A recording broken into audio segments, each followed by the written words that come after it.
Good morning again to everyone and welcome again to my channel, and it's me again, ang inyong chismosong kaalda vlogger. Gusto ko muna ulit magpasalamat sa inyong lahat sa mga walang sawa na tumatangkilik nanonood, sumusuport at sumusubaybay ng mga content ko here on my YouTube channel. So wag ninyong babaktawan o lalaktawan tong ating content ngayong araw. I'm sure na hindi ninyo pagsisisihan na pinanood nyo ito mula umpisa hanggang hulihan, and syempre wag kayong mag-i-skip ng segment, okay? Buuin nyo to at tapusin nyo to mula umpisa hanggang hulihan, and don't forget to share this video para mas lalong lumaganap at kumalat. And eto na, dumako na tayo sa ating main topic for today's video. Did you guys noticed and hear Alden Richards very thankful to Aldenatics, 'di ba? Doon sa mga anay at solo fans niya lang siya thankful, pero yung ADN talaga never niyang pinasalamatan, 'di ba? Nowadays never pong narinig sa kanya na pinasalamatan niya tayo or binanggit niya tayo. So ito na guys, watch this. Mamaya ipapaliwanag ko sa inyo ng buong. So ito na guys, watch this.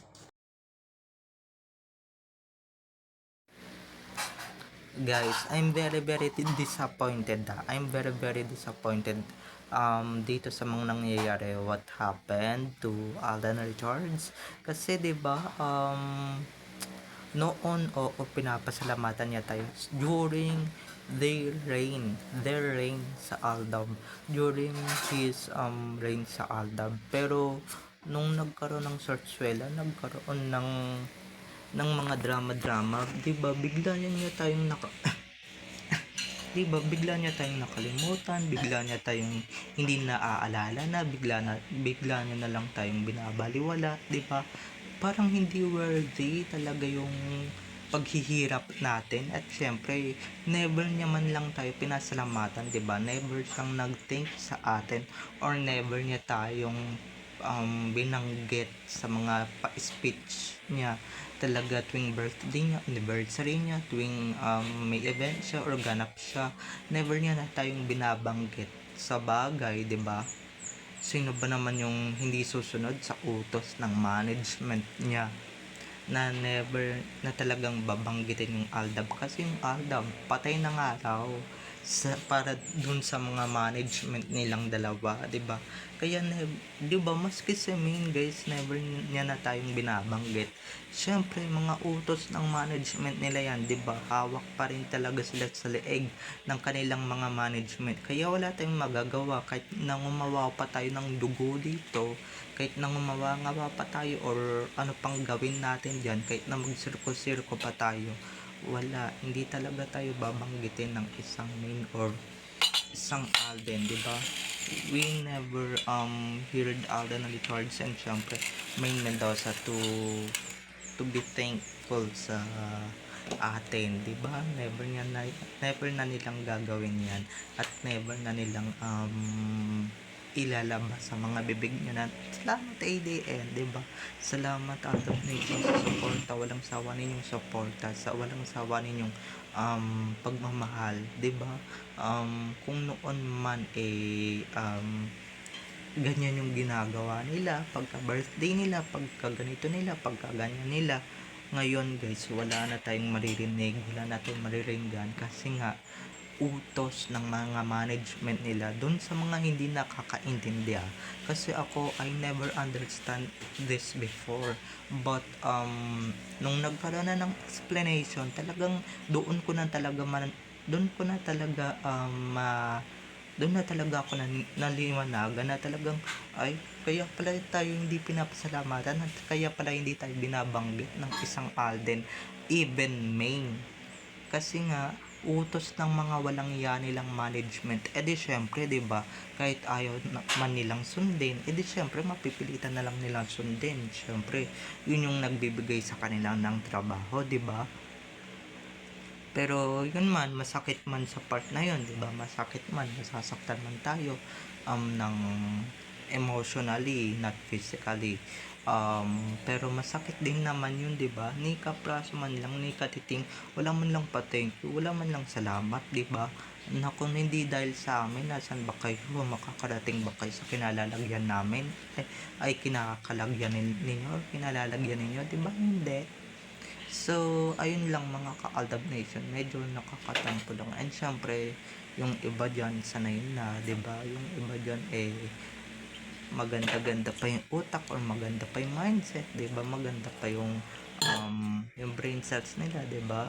Na at napaliwanagan pa rin sila ng bonggang-bongga, kaya ayun lang mga ka-adaptation, 'di ba? Pinaliwanag nila or pinaliwanagan sila ng bonggang-bongga, kaya ayan, she never think and she and he never think ADN, never nilang nabanggit, never nilang nabanggit at never nilang na mention ang ADN. Okay, never nilang ginawa yan in her solo era or in their solo era. Okay, never nilang ginawa yan, never nilang gagawin yan hanggat may solo career sila or hanggang may sarsuela, di ba? So try to understand them, understand the situation, understand the situation to the both of Alan and Ming, di ba? Kasi mahirap din naman talagang mabanggit at ma-mention talaga or mabanggit mo lang yung ADN na, di ba? Pero sana man lang pahaging man lang, di ba? Maski nga yung God gave me you, di ba? Nakalimutan na rin talagang kantahin ni Alden. So meaning talaga guys, pinapabura na talaga ng management. It's either GMA o ng APT man lang yung Aldab Nation sa isipan at sa puso na Alden at Mig. Pero, di ba, yung ambag namin, yung ginawa namin, ay never nilang mabubura yan. Never nilang napin mo dyan. Never nang mabubura, never nang re-replace yung mga ginawa namin dyan. Kaya, yung mga ano dyan na never na ninyong mabubura yan. Oo, binubura na kami. Kasi nga, diba, wag na yung love team ko, no? Pero, yung mga ambag namin, yung mga Guinness Book of World Records namin, mga tweets namin noon, mga pagpapatrending namin, never nyo nang mabubura yan, nakatatak na yan. Diba? At never na ninyong magagawa yan ulit, never. 'Di ba?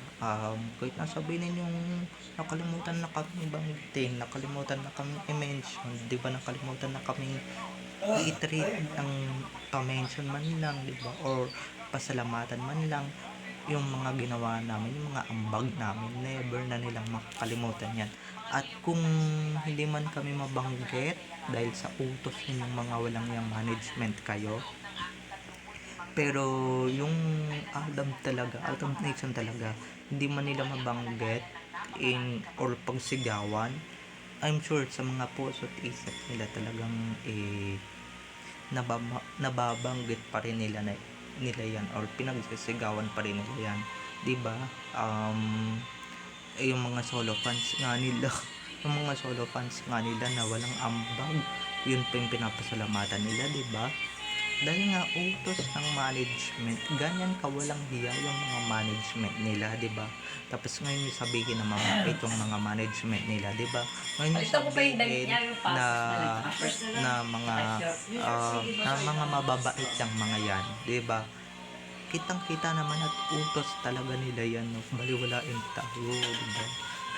Kaya yung mga nagsasakit-sakitan dyan, na kunwari masakit yung hindi pagbanggit ni na Alden at Ming sa atin o hindi pagbanggit sa atin ng dalawa bilang parte ng kanilang journey at careers, di ba? Wag naman kayo mambas na keso yung malaki na yung ulo, ganyan yung may habang na, di ba? Nakalimutan na tayo, hindi nila kasi naiintindihan guys na never nang papabanggit ng management nila yung pangalang ADN at Aldab Nation kasi allergic dyan yung mga management nila, di ba?